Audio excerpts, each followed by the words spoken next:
There are certain things a man can say that instantly shift how a woman perceives him, and not in the way he hopes.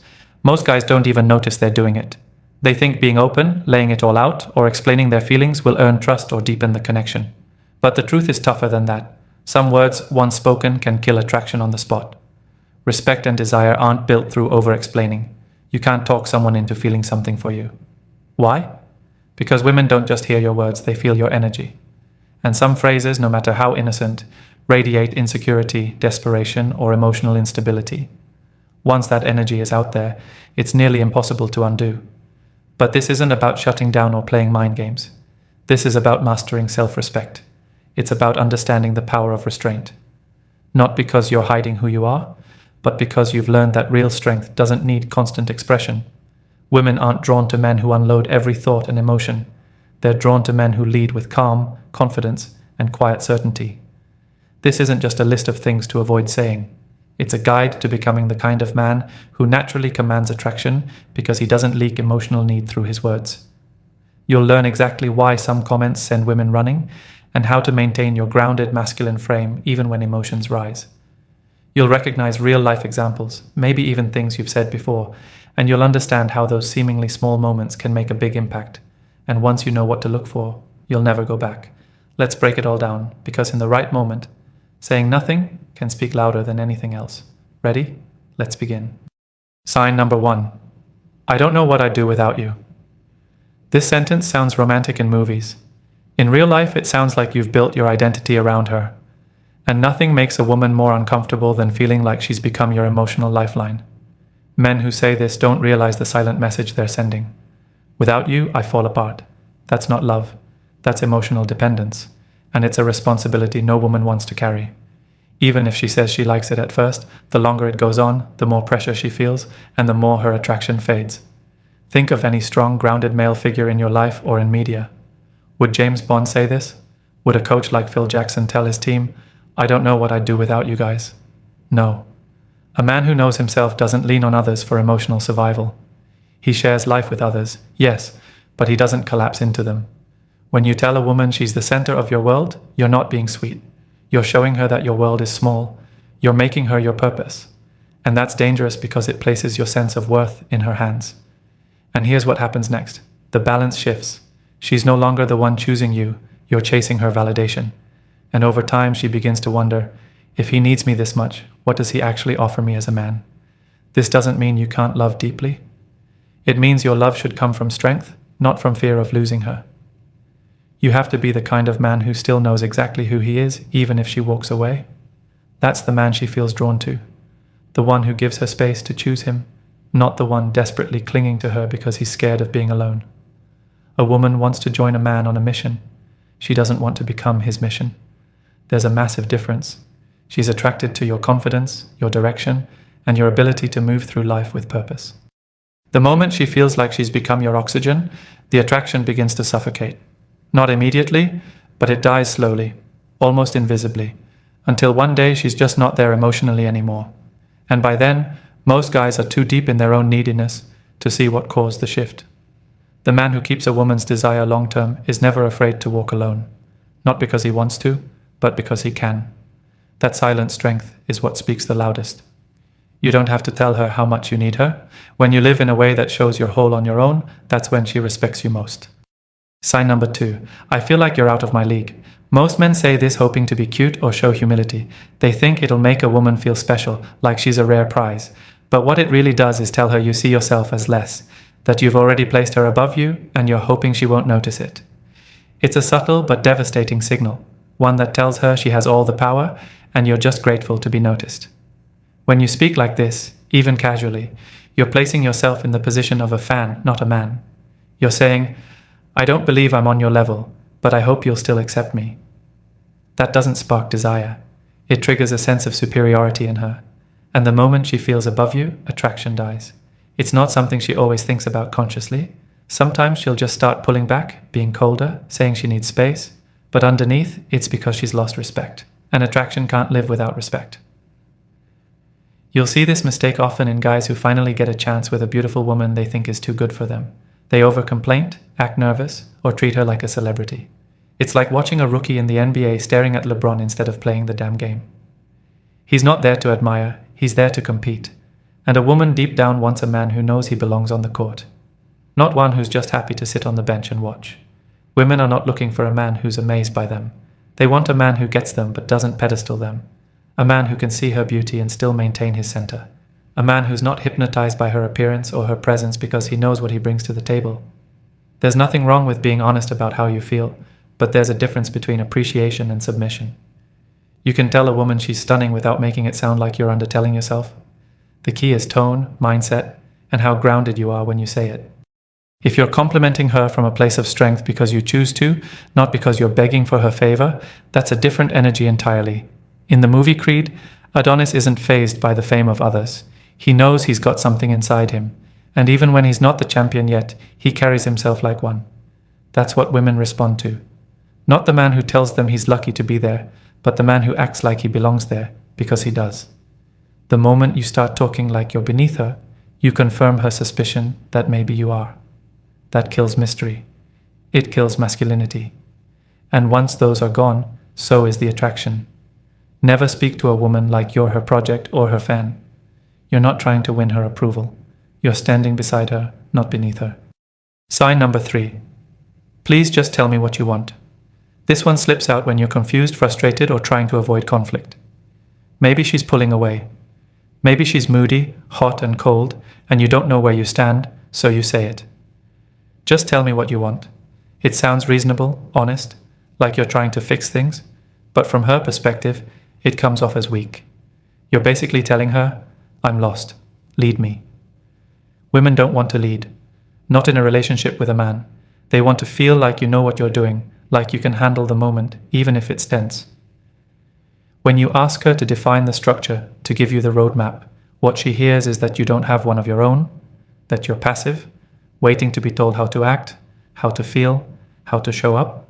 It might feel like you're being accommodating, but in reality, it puts her in the masculine role, and that kills her attraction to you. You're not supposed to guess her every thought, but you are supposed to bring direction, clarity, and steadiness, especially when she's not. Women will test you with silence, with mixed signals, with emotional swings. That's not manipulation. That's instinct. She wants to know if you're still rooted in yourself when she's not rooted in anything. There's a difference between communication and surrender. Saying, let's talk about what's going on, is strength. Saying, please just tell me what to do, is submission. One makes her feel like she can relax into your leadership. The other makes her feel like she's dating someone who needs to be coached through his own relationship. Look at someone like Tony Stark from Iron Man. He doesn't beg for emotional clarity. He sets the tone. He brings certainty into uncertainty. Even when he doesn't have all the answers, he doesn't fold. That's what makes him magnetic. Not because he's always right, but because he carries himself like he can handle anything, even emotional storms.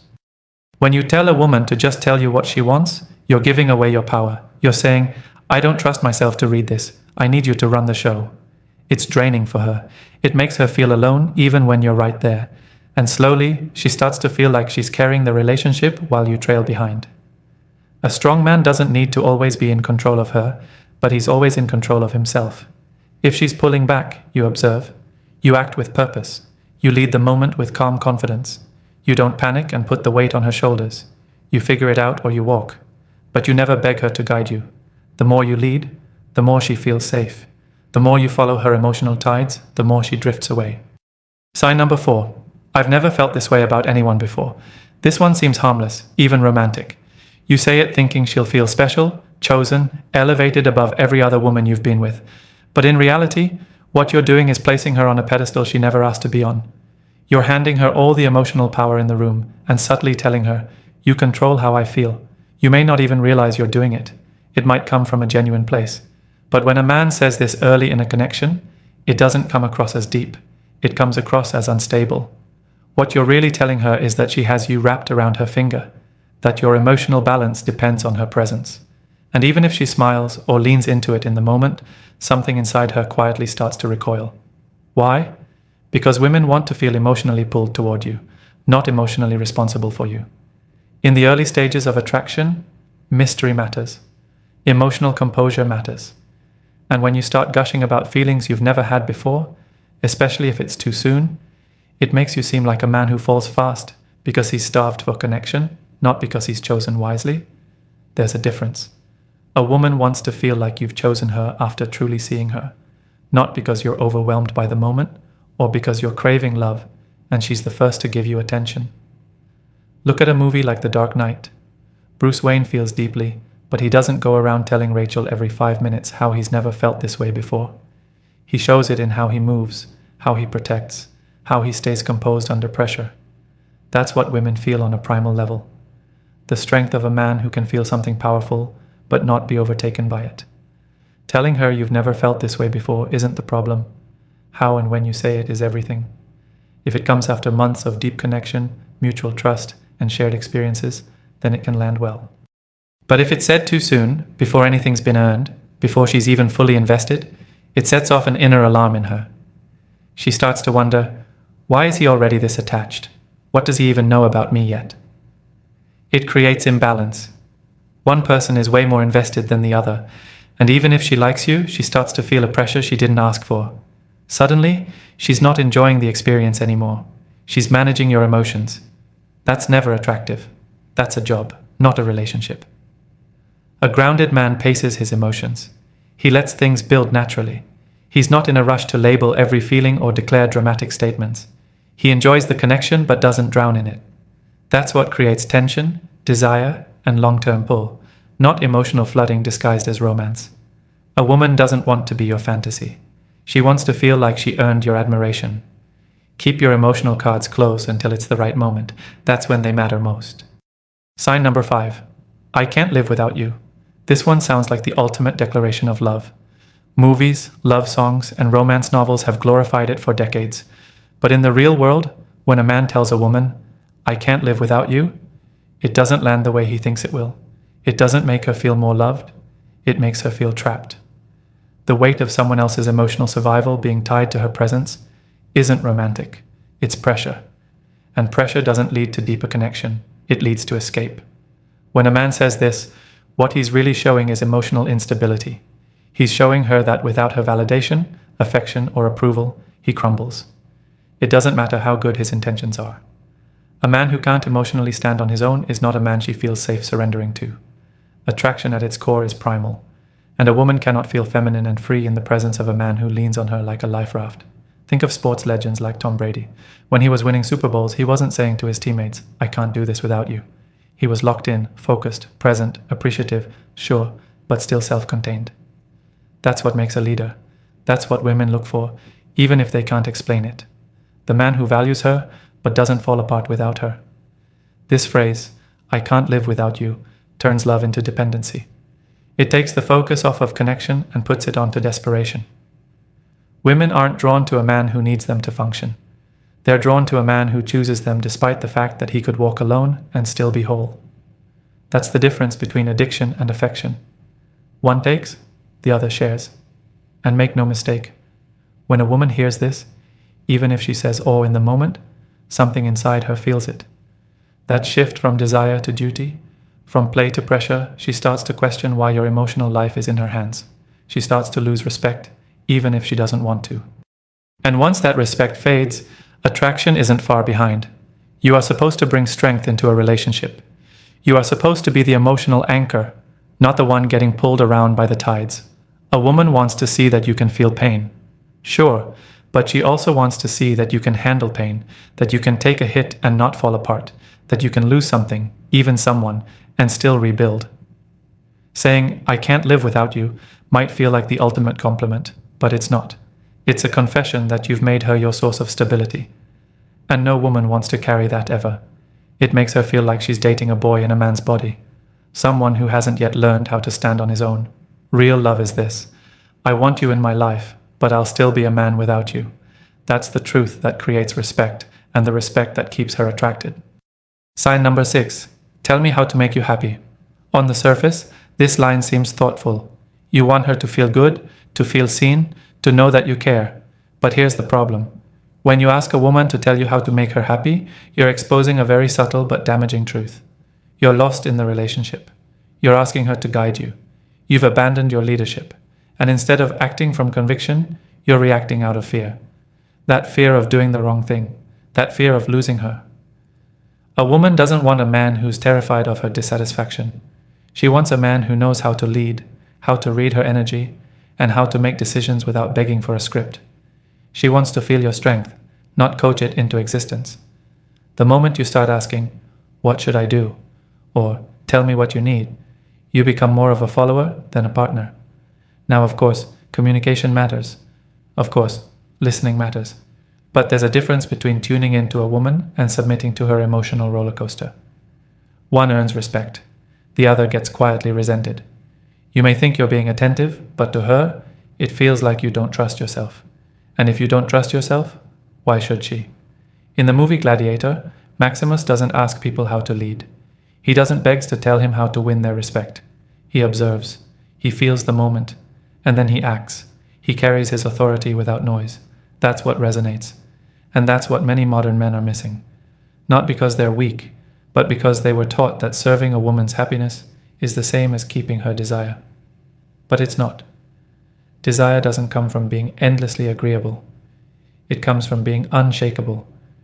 When you're constantly checking in with her feelings, asking her what you need to do, you're making her the director of the relationship. You're outsourcing your masculine energy. And whether she says it or not, she starts to feel like she's dating someone who's trying not to mess up, not someone who's bringing her into his world. Think of it like a dance. In a powerful dance, the man leads, not forcefully, not arrogantly, but confidently. He's tuned into his partner, but he doesn't freeze, waiting for her instructions. He moves with intention, and she follows that energy. That's what builds polarity, the magnetism between masculine direction and feminine flow. When you ask her how to lead, you break that polarity. You become hesitant, unsure, and unattractive. If a woman is unhappy, you don't fix it by asking her what buttons to press. You fix it by being a man worth following. You check yourself. Are you grounded? Are you leading with purpose? Are you emotionally composed? Or are you chasing comfort? The truth is this. Women don't want to be your GPS. They want to be passengers in a car, driven by a man who knows where he's going. Asking for directions constantly makes them wonder if you even deserve the keys. Sign number 7. I just want to make you my everything. It sounds poetic. It sounds passionate. But when a man tells a woman, I just want to make you my everything, what she hears deep in her instincts is that he has nothing else. No purpose bigger than her. No mission beyond her. No grounded life that she's stepping into. Just her, the center of his world, holding everything together. And for a short time, it might feel flattering, but eventually, it starts to feel like emotional suffocation. When a woman becomes your everything, she starts to feel responsible for everything. Your mood, your happiness, your sense of worth. And even if she loves you, that weight will wear her down. Because a man who gives his entire identity to a woman is not in love. He's lost. He's abandoned his path and put her in the place where his purpose should be. No woman wants that job. It feels sweet at first, but it quickly turns into pressure she never asked for. Look at the greats, athletes, warriors, creators. A man like Kobe Bryant didn't make any woman his everything. He loved, yes, he had deep bonds, but he had a mission that was his. He didn't get pulled off his path by love. He brought love into his path. That's what a masculine man does. He doesn't orbit around a woman. He stands still, centered, and lets her orbit with him. When a man says, "You're my everything," what he's really doing is handing her the keys to his emotional life. And here's the secret no one tells you. Once she realizes she's all you've got, she starts looking for a man who has more. Not more women, more life, more fire, more self-possession. Because that's what makes a man truly magnetic. When he has a full, rich life and she gets to be a part of it, not the point of it. The danger of making a woman your everything is that you start molding yourself around her. You compromise your routines, you start canceling on your friends, you lose drive for your goals. You shrink your world to make her more comfortable. But here's what really happens. She falls for the man who had his own gravity and slowly watches that gravity disappear. That kills attraction more than any single phrase. A woman wants to feel like she's won a man who's not easy to possess. A man with standards, with ambition, with direction. If she feels like you've made her your North Star, she starts to question your strength. Not because she wants to be rejected, but because she wants to feel chosen by someone who didn't need to choose her. That's power. That's depth. That's what keeps desire alive. So don't make her your everything. Make her your partner in a life that's already full. When she feels like you could live without her, but choose to live with her, that's when she stays. That's when she respects you. That's when she desires you with her whole heart. The words you speak shape how a woman sees you, and more importantly, how she feels. You say the wrong things, and you chip away at her attraction without even realizing it. But when you hold your frame, stay grounded in your purpose, and speak with clarity, you pull her in effortlessly. The key is never desperation, it's quiet strength. Never over-explain, never plead, never hand her your power. Be the man she chooses, not the man who tries to convince her. Respect is the foundation of desire. Protect it and everything else follows. Say less, move with intention, lead. And remember, if you're serious about mastering the dating game, don't miss out on this channel. We go beyond what's covered in these videos, giving you powerful insights from the first approach to lasting attraction every day. I hope the video helps you improve every aspect of your relationship with women. Until next time, see you in the next video.